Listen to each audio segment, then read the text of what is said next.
So I think the tone that Robert F. Kennedy had throughout his speech in addressing Martin Luther King Jr.'s death was ultimately sympathetic. He understood the importance of what Martin Luther King Jr. was to the Black community and what his death really meant to so many people, not just Black people, but so many people across the United States who also believed in equality.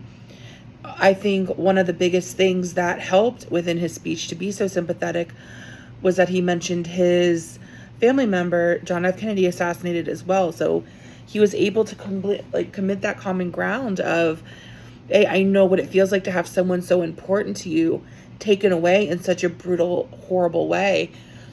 And Robert F. Kennedy, reiterated that, hey, remember, and he did it on multiple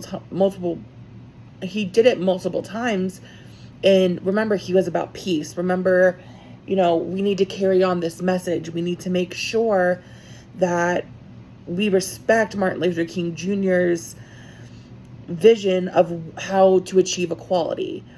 And I think that is the reason that Indianapolis had no riots, was that he understood the importance that he had on the community and addressed that and met that common ground of like, yes, this man is extremely important and he means a lot to so many people. And we need to remember that even though we're angry, even though we're upset, even though this is disgusting, basically, obviously not in those words, but we need to make sure that despite all of those feelings, we remember to be human. We remember that acting in a way of destruction goes against what he stood for.